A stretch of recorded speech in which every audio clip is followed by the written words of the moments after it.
ଆଉ ଏକ ନୂଆ କ୍ଲାସ୍କୁ ମୋର ସମସ୍ତ ପାଠକ ମଣ୍ଡଳୀମାନଙ୍କୁ ପ୍ରଥମେ ମୁଁ ସ୍ୱାଗତ ଜଣାଉଛି। ଆଜି ଆମେ ରାଧାମୋହନ ଗନାୟକଙ୍କ ଉତ୍କଳିକା ଗ୍ରନ୍ଥ ସମ୍ପର୍କରେ ଆଲୋଚନା କରିବା। ଆମେ ଉତ୍କଳିକା ଗ୍ରନ୍ଥ ସମ୍ପର୍କରେ ଆଲୋଚନା କରିବା ପୂର୍ବରୁ ପ୍ରଥମେ ରାଧାମୋହନ ଗନାୟକଙ୍କ ଜୀବନୀ ସମ୍ପର୍କରେ ଆଲୋଚନା କରିବା। ତାପରେ ସିଧାସଳଖ ଉତ୍କଳିକା ଗ୍ରନ୍ଥାବଳୀ ସମ୍ପର୍କରେ ଆଲୋଚନା କରିବା। ରାଧାମୋହନ ଗନାୟକ 1911 ମସିହା ଅଗଷ୍ଟ ମାସ 25 ତାରିଖ ଦିନ ଜନ୍ମଗ୍ରହଣ କରିଥିଲେ ଏବଂ 2000 ମସିହା ଫେବୃଆରୀ ମାସ 21 ତାରିଖ ଦିନ ମୃତ୍ୟୁବରଣ କରିଥିଲେ। ରାଧାମୋହନ ଗନାୟକ ଜଣେ କେନ୍ଦ୍ର ସାହିତ୍ୟ ଏକାଡେମୀ ସମ୍ମାନପ୍ରାପ୍ତ ଓଡ଼ିଆ କବି ଥିଲେ। ତାଙ୍କର କବିତା ଗୁଡ଼ିକରେ ସ୍ୱଦେଶ ପ୍ରୀତି ଓ ସୌନ୍ଦର୍ଯ୍ୟର ଅନୁଭୂତି ଲକ୍ଷ୍ୟ କରାଯାଇଥାଏ। ସବୁଜ ଗୋଷ୍ଠୀର ସାହିତ୍ୟ ସାଧନା କାଳରେ ଏକକ କବି ଭାବରେ ସେ ପରିଚିତ ଥିଲେ। ଜୀବନକାଳ ସମ୍ପର୍କରେ ଜାଣି ରଖିବା। ରାଧାମୋହନ ଗନାୟକ 1911 ମସିହା ଭାଦ୍ରବ ମାସ କୃଷ୍ଣପକ୍ଷ ତୃତୀୟାରେ ଅନୁଗୁଳ ଜିଲ୍ଲାର କଲଣ୍ଡାପାଳରେ ବାଘସିଂହ ବଂଶରେ ଜନ୍ମ ନେଇଥିଲେ।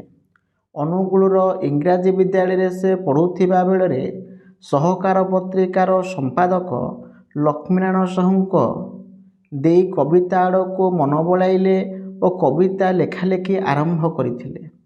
ସେହି ସମୟରେ ତାଙ୍କ ରଚିତ କବିତା ମୁଁ କି କେବେ ଦିନହୀନ ଗଡ଼ଜାତ ବାସିନୀ ପତ୍ରିକାରେ ପ୍ରକାଶିତ ହୋଇଥିଲା। ଉଚ୍ଚଶିକ୍ଷାରୁ ବଞ୍ଚିତ ରାଧାମୋହନ 1927-1928 ମସିହାରେ ଦେଶସେବକ ତଥା ସ୍ୱାଧୀନତା ସଂଗ୍ରାମୀ ଚନ୍ଦ୍ରଶେଖର ମିଶ୍ରଙ୍କ ଦେଇ ପ୍ରଭାବିତ ହୋଇଥିଲେ ଓ ଜାତି ଓ ଦେଶପ୍ରେମମୂଳକ ଅନେକ କବିତାବଳୀ ରଚନା କରିଥିଲେ।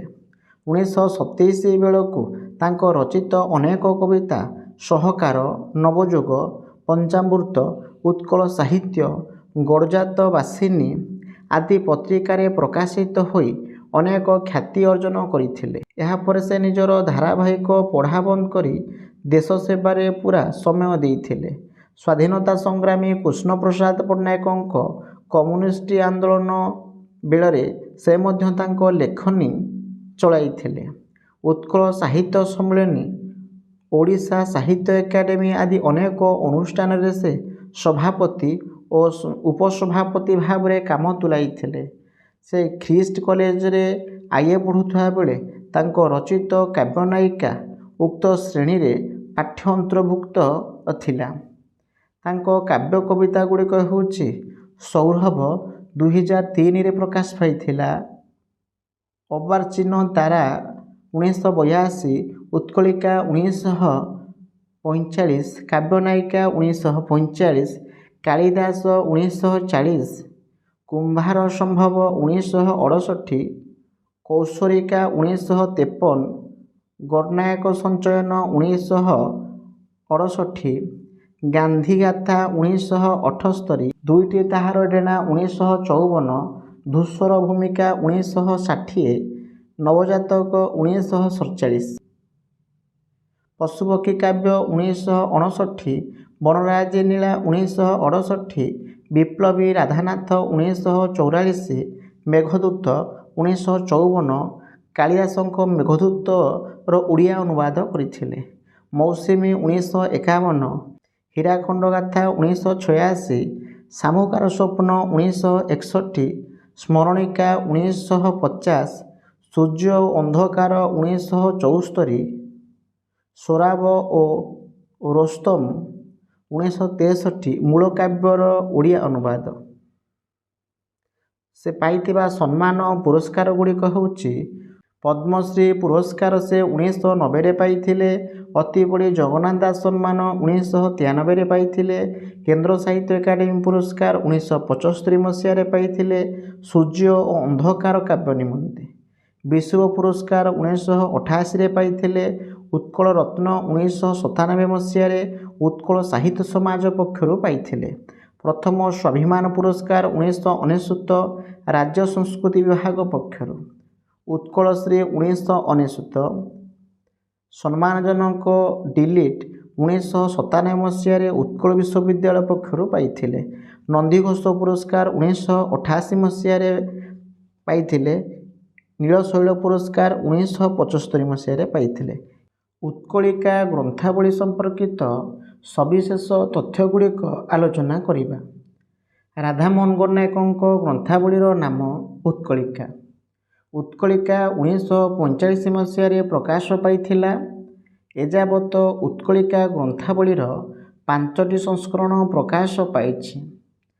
ପ୍ରଥମ ସଂସ୍କରଣ 1945 ମସିହାରେ ହୋଇଥିଲା ସାରସ୍ୱତ ପ୍ରେସ୍ ଦ୍ୱାରା। ଏହି ପ୍ରେସ୍ରେ 1000 ବହି ଛପାଯାଇଥିଲା। ଦ୍ୱିତୀୟ ସଂସ୍କରଣ 1947 ମସିହାରେ ହୋଇଥିଲା ସାରସ୍ୱତ ପ୍ରେସ୍। ଏହି ଦ୍ୱିତୀୟ ସଂସ୍କରଣରେ 2000 ବହି ଛପାଯାଇଥିଲା। ତୃତୀୟ ସଂସ୍କରଣ 1948 ମସିହାରେ ହୋଇଥିଲା ସତ୍ୟବାଦୀ ପ୍ରେସ୍ରେ। ଏହି ତୃତୀୟ ସଂସ୍କରଣରେ ମଧ୍ୟ 2000 ବହି ଛପା ହୋଇଥିଲା। ଚତୁର୍ଥ ସଂସ୍କରଣ 1948 ମସିହାରେ ହୋଇଥିଲା ସାରସ୍ୱତ ପ୍ରେସ୍ରେ। ଏହି ଚତୁର୍ଥ ସଂସ୍କରଣରେ ମଧ୍ୟ 2000 ବହି ଛପା ହୋଇଥିଲା। ପଞ୍ଚମ ସଂସ୍କରଣ 1949 ମସିହାରେ ହୋଇଥିଲା ସାରସ୍ୱତ ପ୍ରେସ୍ରେ। ଏ ପଞ୍ଚମ ସଂସ୍କରଣରେ ମଧ୍ୟ 2000 ବହି ଛପା ହୋଇଥିଲା। ଏଯାବତ ଉତ୍କଳିକା ଗ୍ରନ୍ଥାବଳୀର ମୋଟ 9000 ବହି ଛପା ହୋଇଛି ବୋଲି ଆମମାନେ କହିପାରିବା। ଏହି ଉତ୍କଳିକ ଗ୍ରନ୍ଥାବଳୀର ପ୍ରକାଶକ ହେଉଛନ୍ତି ଓଡ଼ିଆ ବୁକ୍ ଏମ୍ପୋରିୟମ୍ କଟକ। ତତ୍କାଳୀନ ସମୟରେ ଏହି ବହିର ଦାମ ଥିଲା 10 ଅଣା, ଅତିରିକ୍ତ 10 ପଇସା ସେମାନେ ନେଉଥିଲେ। ଉତ୍କଳିକାରେ ମୋଟ 13ଟି କବିତା ଅଛି। 1 ନମ୍ବର ହେଉଛି ବିଶ୍ୱଜୀବନ ପଥେ, 2 ନମ୍ବର ସ୍ମରଣିକା, 3 ନମ୍ବର ମରିନାହିଁ ସେ ତ ମରଣ ଜୟୀ, 4 ନମ୍ବର ହେଉଛି ଅନ୍ଧର ଚକ୍ଷୁଲାଭ, 5 ନମ୍ବର ହେଉଛି ଭାଇ, 6 ନମ୍ବର ହେଉଛି ଦୀନକୃଷ୍ଣ ଦାସ, 7 ନମ୍ବର ହେଉଛି ବୀରରାଣୀ ସୁଖଦେଇ, 8 ନମ୍ବର ହେଉଛି ବଢ଼େଇ ପିଲା, 9 ନମ୍ବର ହେଉଛି ବିସର୍ଜନ, 10 ନମ୍ବର ହେଉଛି ପ୍ରଭାବତୀର ଅଭିଯାନ, 11 ନମ୍ବର ହେଉଛି ମଦନ ମଣିଷର ଗାନ, 12 ନମ୍ବର ହେଉଛି ବାୟୁମୁଣ୍ଡି, 13 ନମ୍ବର ହେଉଛି ମଣିକାଞ୍ଚନ ଯୋଗ। ପିଲାମାନେ ଏହି 13ଟି କବିତା ଉତ୍କଳିକା ଗ୍ରନ୍ଥରେ ରହିଅଛି। ଯଦି କୋଶ୍ଚିନ୍ ଆସେ ରାଧାମୋହନ ଗଡ଼ନାୟକଙ୍କ ଉତ୍କଳିକା ଗ୍ରନ୍ଥର ପ୍ରଥମ କବିତାର ନାଁ ଯଦି ଆସେ ତାହେଲେ କହିବ ବିଶ୍ୱଜୀବନ ପଥେ। ଯଦି କୋଶ୍ଚିନ୍ ଆସେ ରାଧାମୋହନ ଗଡ଼ନାୟକଙ୍କ ଉତ୍କଳିକା ଗ୍ରନ୍ଥର ଶେଷ କବିତାର ନାଁ ତାହେଲେ ଉତ୍ତର ହେବ ମଣିକାଞ୍ଚନ ଯୋଗ। ଏ 13ଟି କବିତାର କଥାବସ୍ତୁ କ'ଣ ରହିଛି ଏବଂ ରାଧାମୋହନ ଗଡ଼ନାୟକ ଏଥିରେ କ'ଣ କହିବାକୁ ଚାହୁଁଛନ୍ତି ସେ ସମ୍ପର୍କରେ ସବିଶେଷ ମଧ୍ୟ ଆଲୋଚନା କରି ରଖିବା। ବିଶ୍ୱଜୀବନ ପଥେ କବିତାଟିର ବିଷୟବସ୍ତୁ ଷୋଡ଼ଶ ବାର୍ଷିକ ସମାଜ ଗୋପବନ୍ଧୁ ସାର୍ଦ୍ଧ ସଂଖ୍ୟାରେ 2ଟି ଦିନର କଥାରୁ ଗୃହୀତ। ତାହା ଗୋପବନ୍ଧୁଙ୍କ ଜୀବନର 1904 ଘଟଣା। ଏହି ଘଟଣାଟିକୁ ଏଥିରେ ସ୍ଥାନିତ କରାଯାଇଛି। ସ୍ମରଣିକା କବିତାରେ ଇତିହାସ ପ୍ରଲୋପରେ ରୁଦ୍ଧିମନ୍ତ ହୋଇଛି ସ୍ମରଣିକା କବିତା। କପିଳେନ୍ଦ୍ର ଦେବ ମୁଖ୍ୟ ଭାବରେ ଦାୟିତ୍ୱ ନିଭାଇଛନ୍ତି। ମରିନାହିଁ ସେ ତ ମରଣ ଜୟୀ। ମରଣ ଜୟୀ ସନାତନ ଆଜି ଆଉ ଉତ୍କଳରେ ଅପରିଚିତ ନୁହେଁ। ସନାତନ କଥାଟି ଦ୍ୱିଜନାଥ ନିୟୋଗୀଙ୍କ true tales of India life ପୁସ୍ତକରେ ପ୍ରଥମେ ପ୍ରକାଶିତ ହୋଇଥିଲା। ସେହି କଥାକୁ ନେଇ ସେ ଏହି ମରିନାହିଁ ସେ ତ ମରଣ ଜୟୀ କଥାଟିକୁ ଆଲୋଚନା କରିଛନ୍ତି। ଅନ୍ଧର ଚକ୍ଷୁଲାଭ ମହିମା ଗୋସାଇଁଙ୍କ ଆଶ୍ରିତ ଲାଭ କରି ଭୀମଭୋଇ ଚକ୍ଷୁଲାଭ କରିଛନ୍ତି। ମହିମା ଗୋସାଇଁଙ୍କ ନୀତି ଆଦର୍ଶରେ ସମୟାନୁକ୍ରମେ ଭୀମଭୋଇ ପରିଚାଳିତ ହୋଇଥିଲେ। ଏହି କଥାବସ୍ତୁକୁ ଏହି ଅନ୍ଧର ଚକ୍ଷୁଲାଭ କବିତାରେ ପ୍ରକାଶ ପାଇଛି। ଭାଇ କବିତାରେ ସଂସ୍କୃତ ଗଳ୍ପଭାଗ କୋଶଳ ଇତିହାସରୁ ଗ୍ରହଣ କରିଅଛୁ। ସମ୍ବଲପୁରର ସଂସ୍କୃତି ପରମ୍ପରା ଆଦର୍ଶ ଚାଲିଚଳନ ନୀତିଶିକ୍ଷାକୁ ଭାଇ କବିତାରେ ପ୍ରକାଶ କରାଯାଇଛି। ଦୀନକୃଷ୍ଣ ଦାସଙ୍କ କବିତାରେ ଦୀନକୃଷ୍ଣ ଦାସ ରଚନା କରିଥିବା ରସକଲ୍ଲୋଳ କାବ୍ୟକୁ ସମୟାନୁକ୍ରମେ ଉପେନ୍ଦ୍ର ଭଞ୍ଜଙ୍କୁ ପାଠ କରିବା ପାଇଁ ଦେଇଛନ୍ତି।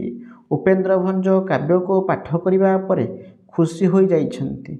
ଖୁସି ହେବା ପରେ କାବ୍ୟର ମହତ୍ତ୍ୱକୁ ବଖାଣିଛନ୍ତି। ଏହି କଥାବସ୍ତୁକୁ ଆଧାର କରି ଦୀନକୃଷ୍ଣ ଦାସ କବିତାଟି ପରିପ୍ରକାଶିତ।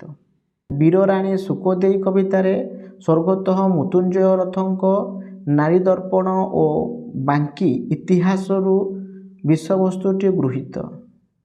ଏଥିରେ ବୀରରାଣୀ ଶୁକଦେଇଙ୍କ କଥା ଆଲୋଚନା କରାଯାଇଛି। ବଢ଼େଇ ପିଲା କବିତାରେ ଓଡ଼ିଶା ଇତିହାସ ସୂର୍ଯ୍ୟ ମନ୍ଦିରର ଐତିହ୍ୟ କାହାଣୀକୁ ପରିକଳ୍ପନା କରାଯାଇ ବଢ଼େଇ ପିଲା କବିତାଟି ରଚନା କରାଯାଇଛି। ବିଶୁ ମହାରଣା ପୁତ୍ର ଧର୍ମପଦ 1200 ବଢ଼େଇମାନଙ୍କର କୁଳରକ୍ଷା କରିବା ପାଇଁ ସୂର୍ଯ୍ୟ ମନ୍ଦିର ଦଧିନଉତି ବସାଇଛି ଓ ସମୁଦ୍ରକୁ ଡେଇଁ ଆତ୍ମାହୁତି ଦେଇଛି। ଏହି କଥାବସ୍ତୁ ଏ କବିତାରେ ପରିପ୍ରକାଶିତ। ବିସର୍ଜନ କବିତାରେ ରାଧାନାଥଙ୍କ ଗ୍ରନ୍ଥାବଳୀରେ ପ୍ରତାପରୁଦ୍ର ଦେବ ନାମରେ ଗୋଟିଏ କ୍ଷୁଦ୍ର କବିତା ଅଛି। ସେ କବିତାରେ ତାରିଣୀର ଚିତ୍ର ବଡ଼ ଚିତ୍ତାକର୍ଷକ ଓ ଉଜ୍ଜ୍ୱଳ। ଏହି କଥାବସ୍ତୁକୁ ବିସର୍ଜନ କବିତାରେ ପ୍ରକାଶ କରାଯାଇଛି। ପ୍ରଭାବତୀର ଅଭିସାନ କବିତାରେ କବିବନ୍ଧୁ ଗୋଦାବରୀଶ ମହାପାତ୍ରଙ୍କ କୀର୍ତ୍ତିମାଳାରେ ଏ କଥାଟି ଧଳଭୂମି ରାଜକନ୍ୟା ନାମରେ ପ୍ରକାଶିତ ହୋଇଛି। ସେ କଥାକୁ ପ୍ରଭାବତୀର ଅଭିମାନ କବିତାରେ ପ୍ରକାଶିତ ବୋଲି ଆମମାନେ କହିପାରିବା। ମଦନ ମସିର ଗାନ ପଣ୍ଡିତ କୁଳମଣି ଦାସ ତାଙ୍କର ସମ୍ପାଦିତ କବିସୂର୍ଯ୍ୟ ଗ୍ରନ୍ଥାବଳୀର ଭୂମିକାରେ ଗାୟକ ମଦନମଣିର ନାମୋଲ୍ଲେଖ କରିଛନ୍ତି। ତାହାକୁ କେନ୍ଦ୍ର କରି ଏ ବିଷୟଟି ପରିଚାଳିତ। ବାୟୁମଣ୍ଡି କବିତାରେ ବର୍ଷା ଋତୁରେ କାଠଯୋଡ଼ି ନଈରେ କିପରି ବନ୍ୟାଜଳ ଆସୁଥିଲା, ବନ୍ୟାଜଳ କଟକ ସହରର ଆଖପାଖ ଅଞ୍ଚଳକୁ କିପରି ଗ୍ରାସ କରୁଥିଲା ଏବଂ ଲୋକମାନଙ୍କ ଦୈନନ୍ଦିନ ଜୀବନରେ ବହୁ ଅସୁବିଧା କରାଉଥିଲା, ଏହି କଥାବସ୍ତୁକୁ କେନ୍ଦ୍ର କରି ବାୟୁମଣ୍ଡି କବିତାଟି ପରିପ୍ରକାଶିତ। ମଣିକାଞ୍ଚନ ଯୋଗ କବିତାରେ ଅତୀତ କାହାଣୀରେ ଚଳି ଆସୁଛି ପଦ୍ମାବତୀ କାଞ୍ଚି ଦେଶର ରାଜଜେମା, ପୁରୁଷୋତ୍ତମଙ୍କ ପତ୍ନୀ। ମାତ୍ର ସରସ୍ୱତୀ ବିଳାସ ଗ୍ରନ୍ଥରୁ ଜଣାଯାଏ ପଦ୍ମାବତୀ ପୁରୁଷୋତ୍ତମ ଦେବଙ୍କ ପୁତ୍ର ପ୍ରତାପରୁଦ୍ରଙ୍କର ପତ୍ନୀ। କର୍ଣ୍ଣାଟ ରାଜକୁମାରୀ ରୂପାମ୍ବିକା ପ୍ରତାପରୁଦ୍ରଙ୍କ ମାତା। ତେଣୁ ମୁଁ ପଦ୍ମାବତୀ ପରିବର୍ତ୍ତେ ରୂପାମ୍ବିକା ନାମ ରଖିଛି।